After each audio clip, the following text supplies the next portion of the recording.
All your favorite wrestling shows rolled into one.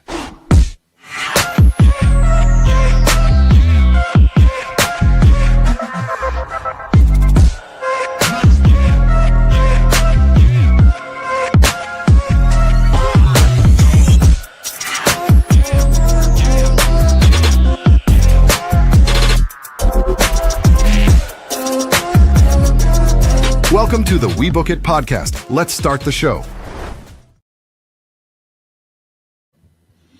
Welcome in, everybody, to another episode of the We Book It podcast. This is your Tuesday night delight. That's right. I am your host, Virgil, here with you to talk who's next in NXT. And listen, I appreciate each and every last one of you guys that are tuning into these episodes. Make sure that you like, share, and subscribe so that you never miss any other action we have going on over here on NXT. So again, guys, we are back off the heels of an amazing NXT Stand and Deliver, NXT's version of WrestleMania. It is the biggest show of the year. It is the show that they try to go all out, and definitely they did this year. It is the return of one of the greatest pay-per-views in NXT history. It is also the turning point for so many superstars and their careers, including one Tony D'Angelo, who is your new NXT champion, and of course Lola Vice, who is your new women's NXT champion. So returning to the WWE Performance Center, NXT followed up an eventful night after the Stand and Deliver with its April 7th show. Tony D'Angelo captured the NXT championship from Joe Hendry, while Lola Vice won the NXT Women's Championship by pinning JC Jane. After winning on Saturday, Sol Ruca hoped to pick up more momentum by defeating Izzy Dame, while Tatum Paxley and Shiloh Hill teamed up to take on Blake Monroe and Jackson Drake. How would NXT reset after multiple massive championship changes? Well, let's see what the landscape has for us. So, first and foremost, the show opens up with Tony D'Angelo. He was the first man to arrive for the night wearing the new NXT championship around his waist. He talked about his history with NXT that led him to this moment before naming Joe Hendry, who then appeared. After that, All Ego Ethan Page and Ricky Saints both arrived to make their claim, but Dark State then arrived. Security arrived to protect the talent, but a brawl still broke out between all the wrestlers into the commercial break. During picture-in-picture, the locker room came out to finally restore order. Robert Stone announced that the champion and his three potential challengers would face Dark State later on in the show. This was a decent opener, but it fell into the Dark State standard that NXT has seemingly moved past in the recent weeks. So after Dion Lennox laid out Miles Bourne as Stand and Deliver, it would have made more sense for Dark State to back him up in the pursuit of the North American Championship. It made little sense that it took as many people as it did to clear this up and distract it from setting up a clear championship challenger to see who's going to be next to face Tony D'Angelo. So again, like I said, they also shout out to Tony D'Angelo. He is the first ever NXT Grand Slam champion, which includes the now defunct Heritage Cup. So any future NXT Grand Slam champion would likely include the Speed Championship. But shout out to Tony D'Angelo, who is your Grand Slam champion. I said the NXT Speed Championship, but the other dude that tries to produce this show messed up and took my NXT Speed Championship title belt off of the screen, so I can't even click it and have it on there. Sucker. Now, anyways, back to the action. So, Sol Ruca defeated Zarya at Stand and Deliver, and Izzy Dame lost to Tatum Paxley in a steel cage match for the NXT North American Championship. So, while Dame had the size advantage early, Ruca responded with her signature athleticism, turning the tide into the commercial break with a moonsault off the bottom rope to the floor. The back and forth action turned in Ruca's favor until Sean Spears saved Dame from a Ruca moonsault. Zarya took advantage of a Nico Vance distraction to spear Ruca at ringside.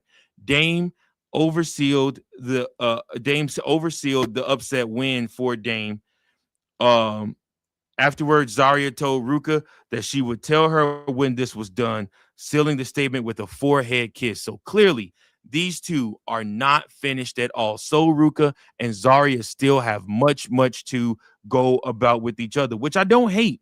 I don't think their match should have been a one and done. I think that these two need to hate each other, and I think that they can build up a feud on NXT that can be one that'll end in a stipulation type of match, almost like a loser leaves town type match. Where, like I said, you could see, Sol Ruka losing to Zarya, putting Zarya over, Zarya going on to fight for the NXT Women's Championship, and Sol Ruka finding her way onto SmackDown or Raw because she's definitely ready for one of those. Let me know your thoughts on that, guys. Comment that. So, Booker T in a weird spot compared Ruka at the top of her game to Ronda Rousey, which is an odd choice given Ronda Rousey's issues with TKO. Anyways, next up we had Keanu Carver versus Jasper Troy versus Josh Briggs. So Carver was the dominant man in this contest early on, especially after a double choke slam on Troy with his two rivals. Briggs taunted both big men throughout, trying to play on their anger, while the resilience of Troy helped him fight his way back into the contest. Carver pounced Troy out of the ring, then pounced Briggs, followed by a Falcon Arrow to seal the win. This was a fun battle of the big men. Even when it wasn't clean, they kept the pace moving, which is tough when you have big guys in the ring. It's very tough to have the match continuously keep on moving and not slow down because, again, big guys just work slower than your fast-paced guys. So by no means was this an NXT speed match, but at the same time, these guys still put on a hell of a show for you. While Booker T was angry with Briggs' actions last week, he praised the big man for his work making the match about him. Despite saying for 2 weeks that no referee wanted to get between Carver and Troy, the referee seemed to be fine getting into action here, so wonder what happened with that. Next up, we got Dark State versus Tony D'Angelo, Joe Hendry, Ethan Page, and Ricky Saints. So, Dark State started slow but began finding their chemistry again, isolating and wearing down their opponents one by one.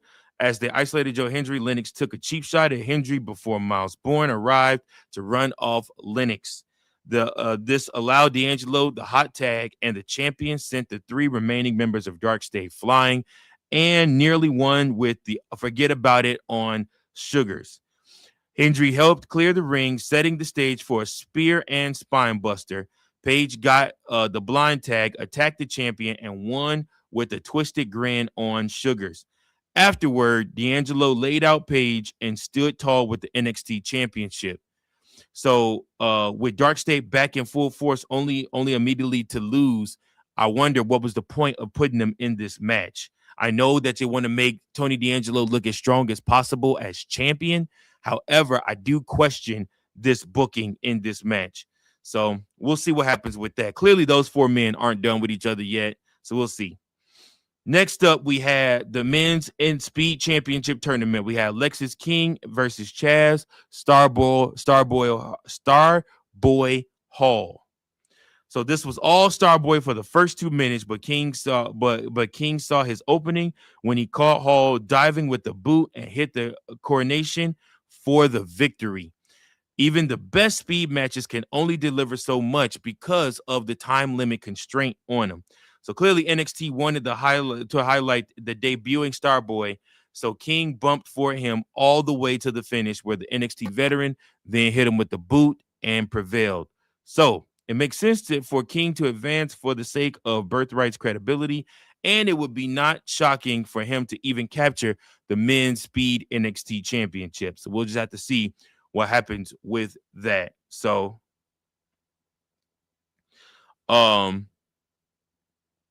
next up, we had Tatum Paxley and Shiloh Hill versus Blake Monroe and Jackson Drake. Monroe arrived with her fake women's NXT North American Championship and fought over who was the rightful champion with Tatum to start the match. The Glamour quickly lost her desire to fight the champion, trying to walk out until Paxley drug her back into the ring. Drake saved Monroe from a psycho trap which set off a four-way brawl that ended with side-by-side chicken wings barely escaping the submission. With the help of Brad Baylor and Ricky Smokes taking out Hill, Drake distracted Paxley for a glamour shot and the win for Monroe. The dynamics of both these mixed tag teams worked wonders for a fairly predictable match, delivering the best action of the night by a solid margin. Hill has such a weird, wild energy, and Paxley is the only one on the roster that has been able to truly match what he does in the ring. Monroe and Drake have immediate chemistry in their character work that also translated to the ring. The frat boy may have found his frat girl if NXT holds true to this pairing. Robert Stone's office earlier in the day, the Vanity Project presented a custom women's NXT North American Championship to the Glamour. One side of the belt looks like the regular NXT Championship. Then the other side looks like it's like red and black, almost like resemblance of Kane. I don't know. We'll see. Next up, JC Jane and Lola Vice agreed to a rematch at NXT Revenge next week. So next week's pay-per-view, or not pay-per-view or PLE because it's on the CW network, but next week's theme will be called NXT Revenge. So Lola Vice talked about her journey to the NXT Women's Championship, putting mixed martial arts behind her and humbling experience in her first year in NXT. Fatal Influence then interrupted her to talk down about the win of Vice. JC Jane demanded a rematch, and Robert Stone arrived to announce that the rematch would happen at Revenge. Fatal Influence tried to lay out Vice together, but the NXT Women's Champion sent all three of those women packing. This was an ugly finish to the night that was hardly the fault of any women involved. They got a tight window to deliver the final promo and had to talk over a loud crowd. This was a bad spot for the segment that would have been better earlier in the night with a few more minutes of breathing room to play to the crowd reaction. However, Vice delivered a fine babyface promo speech about earning her way to the top, and she said Jane should have a good match next week. So, notable moments and other observations, though. Jada Parker promised to fight Kaylani Jordan on site, setting up a rematch for next week at Revenge. Robert Stone announced a 2-week event, NXT Revenge, where Tony D'Angelo would defend the NXT Championship against Ethan Page, and so Ruka and Zarya would collide in a last woman standing match. Vice wore the AAA Mixed Tag Team Championship wrapped around the NXT Women's Championship, and the crowd did not care that NXT was running out of time, booing through the promos of Fatal Influence. Overall, y'all, I would tell you that this was probably a good B+ show from NXT, coming off a hot NXT Stand and Deliver, which I honestly did not think was going to deliver, just because you just gutted your roster right before the biggest show of the year. But they gutted it for the purpose of building up WrestleMania, at the same time allowing new faces to shine at Stand and Deliver. This is why you have Tony D'Angelo winning the NXT Championship. This is why you have Lola Vice winning the Women NXT Championship, because you got rid of a lot of that talent and expect more to be called up. Expect Sol Ruka is not going to be in NXT much longer. And JC Jane, they got to figure out what they're going to do with her too. So we'll be watching, guys, to see what happens with these talents and where they end up. Shawn Michaels has been cooking as usual. And listen, I appreciate you guys for tuning in. Let me know your thoughts on the show. Thank you guys so much for tuning in live. And those of you that are watching this on playback, thank you guys so much for tuning in. Until next time, make sure that you guys like, share, and subscribe so that you never miss a moment of NXT. And again, I am Virgil. Until next time, keep those book and pencils sharp and keep on booking.